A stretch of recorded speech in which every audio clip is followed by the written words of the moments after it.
우리 지난 송구 영신 예배 때 다예누라고 제목으로 말씀을 나누었습니다. 다예누라는 단어는 히브리어로서 충분했습니다라는 그런 고백입니다. 하나님이 우리의 죄를 사해 주신 것만으로도 충분한데 또 하나님이 우리를 인도해 주셨고 하나님이 인도해 주시는 것만으로 충분한데 하나님께서 먹을 것을 주셨고 하나님이 먹을 것 주신 것으로도 충분한데 하나님께서 또 우리에게 가나안 땅 복을 주셨다. 그래서 이제 다예누 돌아보니 충분했다. 다윗의 고백이지요. 여호와는 나의 목자시니 내게 부족함이 없었다. 지난 한 해 하나님 앞에 다예누 감사를 고백하고 이제 새해를 우린 맞이합니다. 작년도 우리 교회 표어는 서로의 얼굴을 빛나게 한다라는 얘기였습니다. 순례자는 서로의 얼굴을 빛나게 합니다. 하나님이 우리에게 복을 주셔서 만나는 사람들 그 가운데서 서로의 얼굴을 빛나게 하는 자로 우리가 살아야 할 것이고 또 이제 올해의 표어는 서로에게 복을 심는 사람이 되자. 순례자는 복을 심는 사람입니다.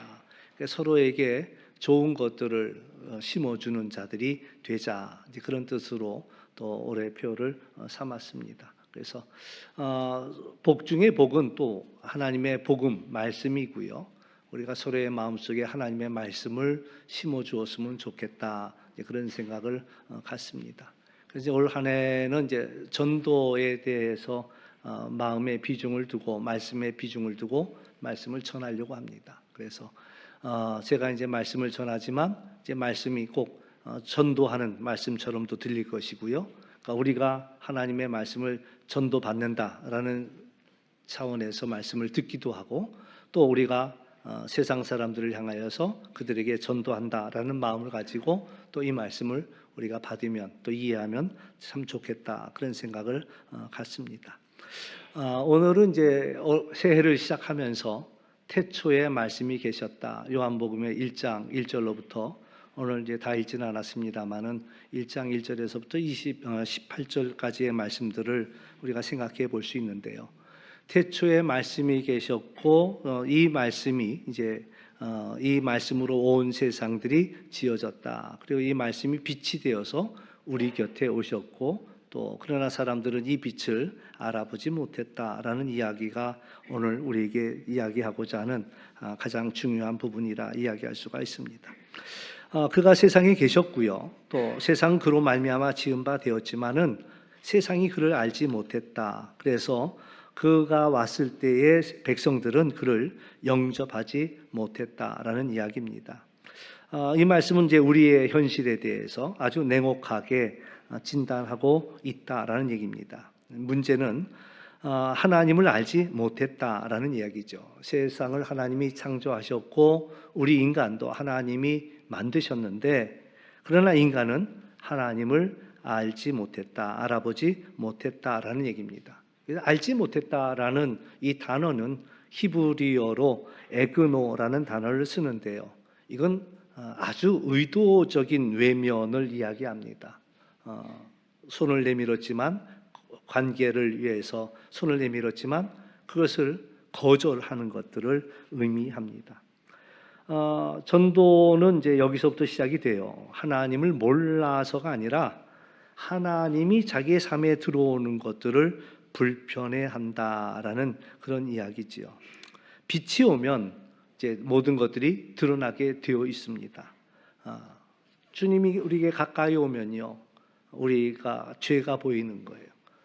부활하신 주님이 베드로를 만났을 때 베드로가 알아차리고서 주님 나를 떠나소서 나는 죄인이로소이다.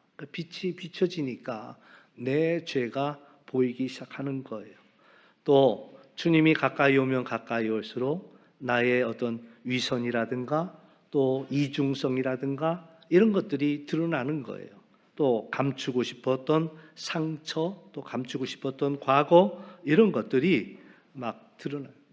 그러니까 주님이 가까이 오는 것을 두려워하지요. 또 하나는 주님이 가까이 오시면 내 마음의 주도권을 내려놔야 되기 때문에 내 마음대로 살고 싶은데 여전히 내 마음대로 살고 싶은데 주님이 내가 주인이다 하고 들어오시면 이제 그걸 할 수가 없잖아요. 한번 생각해 보세요. 우리 집에 예수님이 들어오신단 말이에요. 주인으로. 내가 원래 주인이야. 그리고 우리 집에 들어오신다라고 한다면 사실 하나하나가 불편할 수가 있어요. 전에 그런 얘기를 들었어요. 어떤 아버지가 일하기 위해서 지방에 내려가 사셨어. 그러니까 이제 아이들이 아버지 생각하면 미안한 거예요. 우리 때문에 아버지가 돈 벌려고 지방에 내려가 사시니 마음이 참 불편하지요. 그러더니 이제 아버지가 그 하던 모든 일이 이제 끝나서 다시 이제 집으로 돌아왔어요. 아버지가 집에 들어오니까요, 한두 가지가 불편한 게 아니야. 우리끼리 지냈을 때는 우리끼리 마음대로 했는데 아버지가 들어오시더니 이제 잔소리도 하시죠. 왜 이렇게 늦게 다니느냐? 왜 그러고 다니느냐? 또 그건 왜 이렇게 어지러워 놨느냐? 잔소리 하니까 아이들이 귀찮아지기 시작하는 거야. 그동안 아버지 떨어져 계실 때에는 미안했는데 아버지가 딱 당장 이제 돌아오니까 하나 사사건건 하시는 말씀들이 뭐 틀린 말씀은 아닌데 자기 마음대로 하던 그게 안 되니까 불편한 거예요. 마찬가지. 예수님이 내 삶 속에 들어오면 이제 하나하나 난 그동안 내 마음대로 내가 알아서 내 기준대로 살아왔는데 그게 문제가 없다고 생각했는데 하나하나가 아버지 앞에 이제 지적을 받을 수 있으니까요. 그래서 요한은 이렇게 이야기합니다. 자기 백성들이 영접하지 않았다라고 이야기합니다. 심지어는 종교적인 사람들도 마찬가지예요. 예수님이 오시기를 기다렸고 메시아가 오기를 기다렸는데 메시아가 오고 나니까 내가 기다리던 메시아가 아닌 거야. 내 생각하고 다른 거야. 그러니까는 또 그 일을 영접할 마음이 없었다라는 그런 이야기죠. 그러니까 오늘 우리는 하나님을 놓치고 살고 있었다라는 그런 고백에서 우리는 시작할 필요가 있다라는 얘기입니다. 그러니까 우리가 하나님을 영접하지 않았습니다. 예수님을 영접하지 않았습니다. 여러 번 우리에게 다가오지만 우리가 그분을 맞아들이지 못하는 거예요. 어쩌면 지금 이 순간에도 그냥 문 밖에 세워두고 계실. 또 어떤 분은 그래도 문은 열어줬는지 모르겠어요. 그런데 예수님 여기 가운데 앉으시지요. 그 자리를 내어주지 않는 거야. 사실 이제 신방을 가거나 이렇게 가면은 제일 중요한 게 자리를 알려줘야 돼요. 여기 목사님 앉으시죠 이렇게 해줘야 되는데 어떤 분들은 그걸 잘 몰라. 그러니까는 그냥 알아서 앉으시라고 그러는 것처럼 이 자리를 안내를 못 하더라고요. 그러니까 예수님이 어디 앉아야 될지 모르니까 서 계시는데도 불구하고 생각하지 않는 거지요. 하나님은 번번이 거절당했지만 하나님은 포기하지 않으셨다라는 것이 왜 하나님은 우리를 포기하지 못할까라는 거죠. 사실 우리가 그래요. 어떤 사람들을 끊임없이 이제 도와주고 사랑하고 막 이러는데 어느 순간 이제 포기하고 싶은 순간이 와요. 이 사람 이제 더 달라질 것 같지 않네라는 거죠. 이거 내가 애쓴 게 이게 아무 소용 없네 이런 생각도 들고요. 아무 기대도 안 생길 때에 이제 그만 이 사람 나 포기하고 싶어 이런 생각들을 하게 됩니다. 그러니까 이제 우리는 상대방을 보면서 그 사람의 가능성을 보면서 이 사람을 내가 더 사랑할는지 이 사람을 더 내가 쫓아다녀야 할는지 이런 것들을 판단하지요. 그런데 하나님은요 우리의 가능성을 보고 우리를 사랑하신 것이 아니라 우리 존재 자체를 사랑하셨다라는 이야기예요. 아기가 집에 태어나잖아요. 그러면 온 식구들이 이 아기 하나를 다 쳐다보면서 그 아기가 뭐 하는 게 없어요. 일어나서 노래 부르는 것도 아니고 일어나서 그런데도 온 식구가 그 아기를 쳐다보면서 기뻐하고 또 즐거워하고 막 행복해하고 이런 아기 하나가 누워 있는데 그와 같이 하나님은 우리를 바라보실 때 우리 존재 자체로 하나님은 기뻐하신다라는 얘기입니다. 요한복음 1장은 이렇게 이야기합니다. 세상은 그로 말미암아 지은 바 되었다라고 이야기합니다. 하나님은 우리를 만드셨어요. 그래서 포기하지 않습니다. 여전히 문제는 많지만 우리를 포기하지 않아요. 요새 의술이 좋아져 가지고요.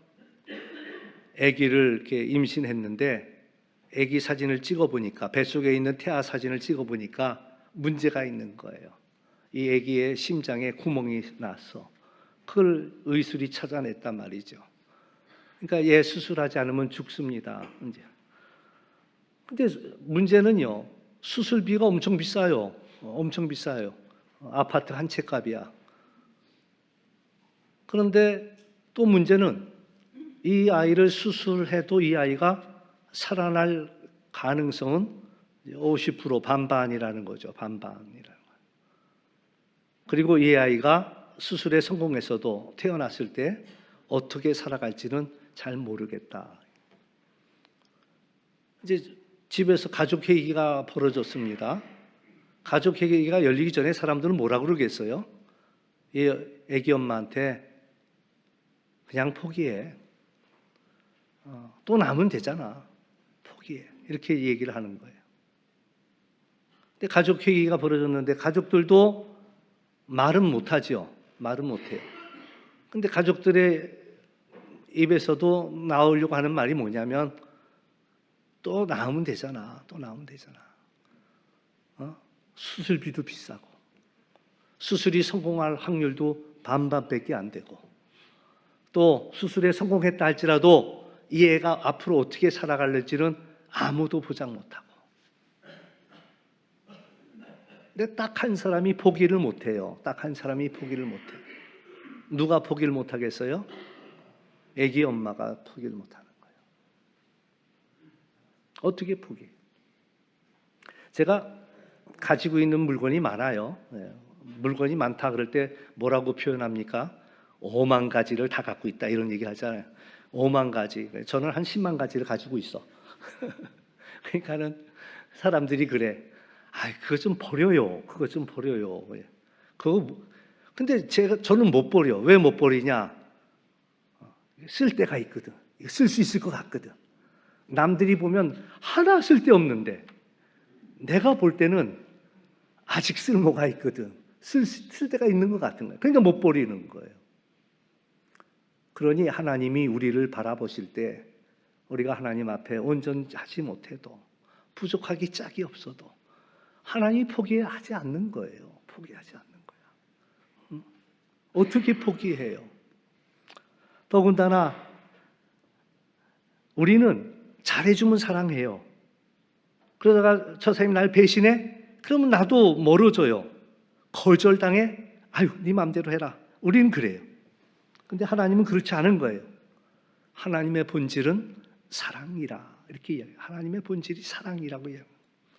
하나님의 본질이 사랑이다 보니까 하나님은 인간의 반응이 냉담해도 하나님을 무시해도 하나님에 대해서 오히려 적대적이어도 하나님은 그 사랑이 여전하다라는 그런 이야기지요. 그래서 하나님이 포기하지 않는 이유는요, 우리가 뭘 잘해서가 아니라 하나님이 사랑이시기 때문이다라는 이야기예요. 또한 하나님은 왜 우리를 포기하지 않느냐? 우리를 너무나 잘 아셔요. 세상은 하나님을 알지 못합니다. 그러나 예수님께서는 뭐라고 얘기하시냐면 십자가에 자신을 못 박는 사람들을 향해서도 뭐라고 얘기하시냐면 저 사람들이 날 몰라서 그래요. 자기들이 하는 일이 뭔지 몰라서 그래요. 그렇게 기도하면서 저들을 용서해달라고 이야기하는 거예요.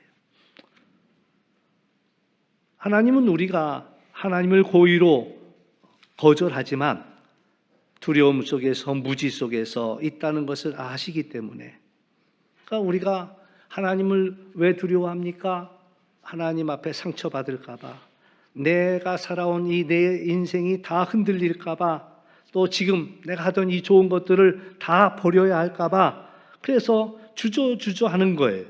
그런데 하나님은 심판하지 아니하시고 기다리시고 또 우리에게 설명해 주시고 다시 오신다라는 그런 이야기예요. 아직 네가 몰라서 그래. 또한 하나님은 우리를 위해서 엄청난 대가를 치르셨다. 하나님이 우리를 만드셨지만 또 이미 십자가 위에서 가장 비싼 값을 지불하셨다라는 그런 이야기예요. 그래서 가장 비싼 값을 치렀는데 하나님은 포기할 수 없다라는 이야기고요. 또한 하나님은 우리와 친밀하기를 원하셔요. 얼마든지 하나님이 강권적으로 밀어붙일 수도 있습니다. 그러나 하나님은 그걸 원치 않는 거예요. 강요된 믿음이 아니고 억지로의 사랑은 사랑이 아닌 줄 아시기에 하나님은 그 문을 부수지 않고 그냥 문 앞에서 기다리고 있다라는 거예요. 요한계시록의 말씀처럼 볼지어다 내가 문 밖에서 서서 두드리노니 누구든지 내 음성을 듣고 그 문을 열면 내가 들어가 그와 더불어 먹고 그는 나와 더불어 먹으리라. 포기하지 않는 것은 우리들을 존중하기 때문에 그렇다. 더 중요한 하나의 이유가 또 있어요. 하나님이 우리를 포기하지 않는 이유는 끝을 아시기 때문에 그래요. 하나님은 시작도 아시고 과정도 아시고 끝도 아시는 분이에요. 우리가 어떻게 달라질 것인지를 아시기 때문에 포기하지 않아요. 사람들은 아니 왜 하필이면 저 사울 같은 사람, 예수를 믿는 사람들을 쫓아가면서 핍박하고 쫓아가면서 잡아 죽이고 옥에 가두는 저 사람을 하나님은 왜 저 사람을 쓰냐고 이야기하지만 하나님께서는 아셨거든요. 저가 지금은 그렇지만 나중에는 내 복음을 위해서 그 대가를 치르면서까지 끝까지 이 일을 해낼 거라는 것을 아시기 때문에 그래서 하나님은 이 사울을 포기하지 않고 그를 바울로 바꾸어서 그 사명을 감당케 하셨다라는 그런 이야기예요. 그러니까 지금은 우리들은 여전히 완고하지만 하나님은 우리의 미래를 보시는 거예요. 너가 달라질 것이다 라는 것들을 보시고 너는 내 아들이야 내가 사랑하는 자야 라는 말씀을 하고 있다라는 그런 이야기죠. 하나님 우리를 포기하지 않으셔요. 그리고 우리가 하나님을 붙들어서 그런 것이 아니라 하나님이 우리를 붙들고 놓지를 않으신다라는 거예요.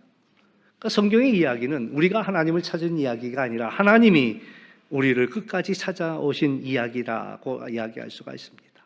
우리는 하나님을 알지 못했지만 하나님은 물러서지 않았습니다. 우리는 거절했지만 하나님은 돌아서지 않으셨습니다. 이게 복음인 거예요.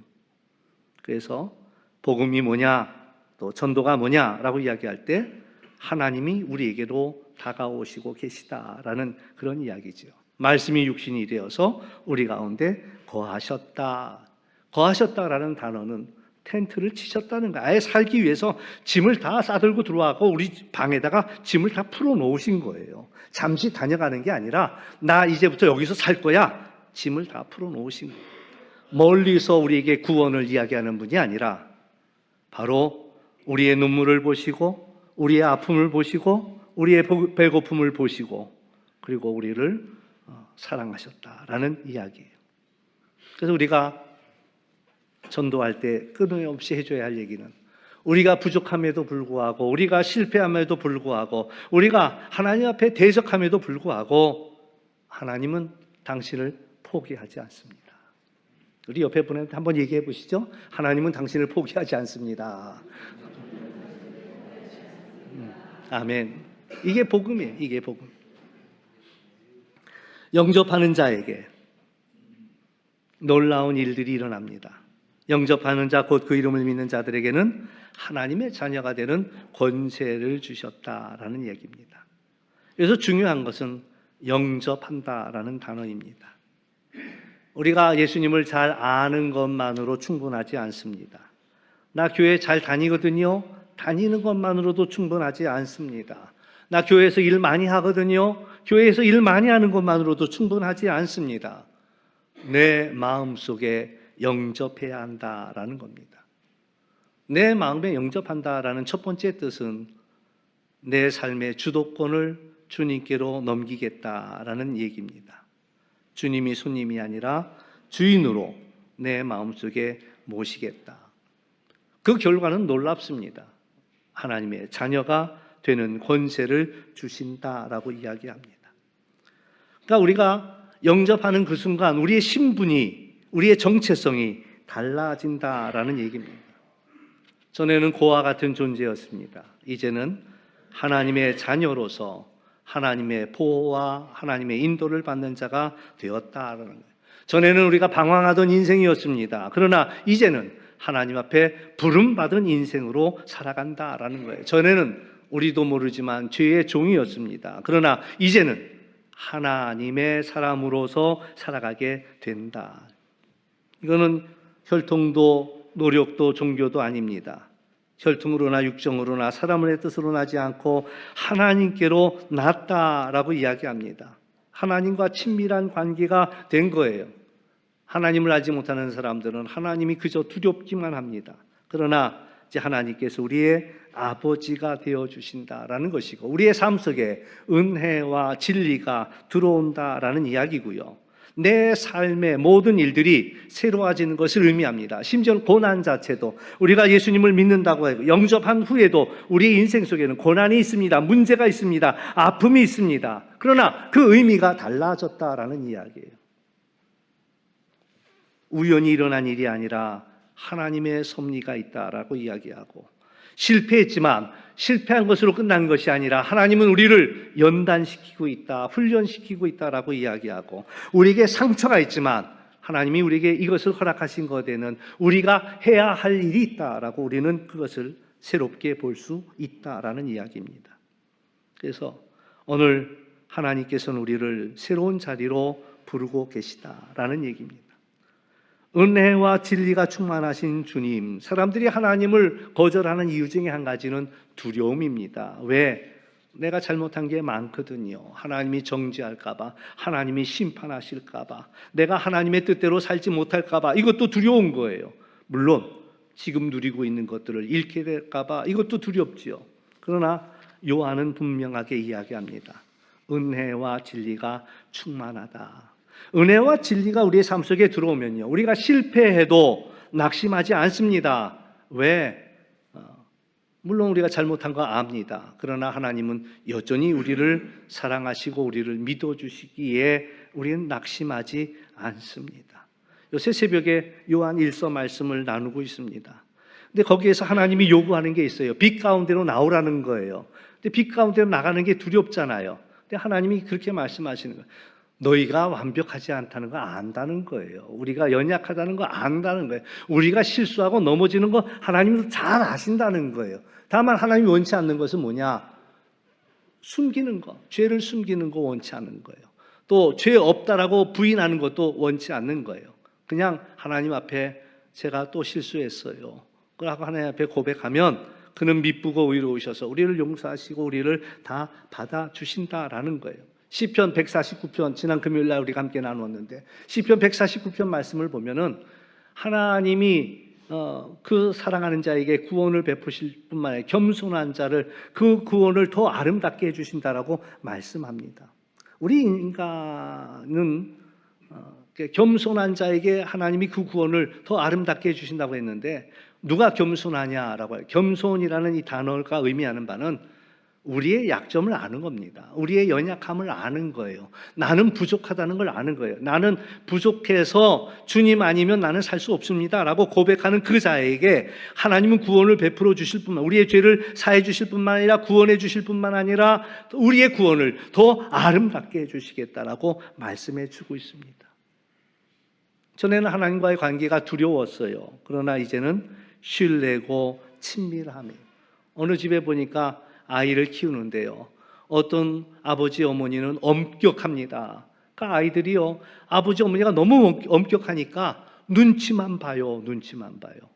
근데 어느 집은 아버지 어머니가 굉장히 사랑으로 아이들을 돌봐요. 그러니까 애들이요, 실수를 해놓고 저지를 해놓고 그리고 나서도 엄마 아빠를 쳐다보면서 씩 웃어요. 왜? 엄마 아빠가 자기를 그래도 사랑하는 걸 아니까. 탕자가 아버지의 재산을 가지고 나가서 다 허랑방탕했어요. 그리고 나서 아버지 집으로 돌아갈 생각을 해요. 무슨 염치로. 그러나 그는 그렇게 생각했어요. 내가 아버지 집으로 돌아가면 우리 아버지는 날 받아주실 것이야. 그 믿음이 그에게 있었다. 오늘 우리는 실수하고 실패하고 하나님께 또 실망을 드리지만 그럼에도 불구하고 하나님이 나를 사랑하신다. 은혜와 진리가 충만하신 그 하나님. 그러니까 내가 나를 보는 내 눈이 달라지는 거예요. 나는 왜 늘 이 모양일까? 이런 생각이 들지만 그래도 하나님은 나를 사랑하셔 라는 마음이 드는 거예요. 나는 하나님 앞에 정말 하나님이 두려운데 라고 생각했지만 이제 그게 달라지는 거예요. 하나님은 그래도 날 사랑하셔 라는 마음. 다른 사람에 향해서도 또 달라지는 거예요. 다른 사람이 잘못한 것들을 지적하던 사람이 그래도 괜찮아. 또 다시 해봐. 다시 용기를 내봐. 너는 소중해. 네가 한 건 잘못한 건 사실이지만 그러나 너는 소중한 사람이야. 다시 잘해봐. 라고 우리는 다른 사람에 향하여서도 우리의 마음이 열린다라는 거죠. 우리의 새로운 삶의 기준이 생깁니다. 숨 막히지 않습니다. 실패해도 무너지지 않습니다. 다시 시작합니다. 포기하지 않습니다. 하나님이 은혜와 진리로 우리를 붙들어 주시기 때문에 우리는 다시 일어날 수 있다라는 거예요. 마지막 18절 말씀을 보면은 예수님은 하나님의 은혜와 진리를 보여주었습니다. 하나님을 본 사람이 없으되 아버지 품속에 있는 독생하신 하나님이 나타내셨다라고 이야기합니다. 사람들은 하나님이 어디 있느냐라고 질문하면 요한은 대답하기를 예수님을 보면 된다라고 얘기합니다. 하나님의 마음을 보고 싶다면 예수님의 마음을 봐라. 하나님이 어떤 분인지 알고 싶다면 예수님을 봐라. 하나님이 우리를 어떻게 사랑하시는지 궁금하다면 예수님을 봐라 이야기합니다. 마찬가지예요. 오늘 우리는 예수님을 보여주는 자가 되어야 합니다. 그래서 하나님이 어떻게 사랑하시는지, 그들은 하나님을 볼 눈도 없고 예수님을 볼 눈도 없습니다. 그러나 당신을 보니 하나님의 사랑을 알 것 같아요 라는 이야기가 나올 수 있어야 한다라는 이야기입니다. 오늘 요한복음 1장 이야기는 오늘 우리에게 반복되고 있는 이야기입니다. 지금도 예수님은 문 밖에 서서 기다리십니다. 조용히 두드리십니다. 그리고 억지로 들어오지 않습니다. 그러나 마음의 문을 열고 영접하는 자에게 주님께서 들어오신다라고 말씀합니다. 오늘 우리가 하나님 앞에 응답하는 자가 되어야 할 것이요, 우리가 또 전도 대상자를 향하여서 이제 주님이 문 밖에서 당신을 두드리니 당신의 마음의 문만 열으시면 예수님은 들어가셔서 당신과 함께 하십니다. 오늘 우리의 마음을 열 필요가 있습니다. 하나님은 우리를 이미 아시고 우리들을 사랑하시고 우리를 하나님의 자녀 삼기 위해 오셨다라는 사실 기억하시면서 우리는 알아보지 못했고 번번이 우리는 그분을 밀어냈지만 거절했지만 하나님은 포기하지 않고 여전히 우리들을 사랑하시고 우리들을 기다리고 계시다라는 사실 기억하시면서 오늘도 우리가 주님의 마음의 문을 열고 주님을 모셔드릴 뿐만 아니라 또 여전히 예수님을 거절하고 있는 이들에게도 포기하지 않고 다가가서 이 복음을 전하는 우리 모두가 될 수 있기를 주의 이름으로 축원합니다. 기도하겠습니다. 참 좋으신 아버지 하나님 감사합니다. 하나님이 이 세상을 지으셨건만 그를 알지 못했습니다. 우리 곁에 오셨고 우리를 계속 두들기고 계시지만 우리가 때로는 거절했습니다. 내가 살아온 이 사람들이 무너질까 봐, 때로는 하나님 앞에 정죄당하고 심판당할까 봐 두려워서. 그러나 하나님은 우리를 포기하지 아니하시고 우리를 사랑하시고 여전히 우리에게 은혜와 진리를 베풀어 주시는 분임을 깨닫게 되니 감사를 드립니다. 오늘 우리가 주님을 마음 가운데 모시고 우리의 삶 속에도 은혜와 진리가 넘치게 하여 주옵시고 나아가서 다른 사람들에게도 이 복음을 보여줄 수 있는 또 전할 수 있는 저희들이 될 수 있도록 인도하여 주옵소서. 감사하며 예수님의 이름으로 기도하옵나이다. 아멘.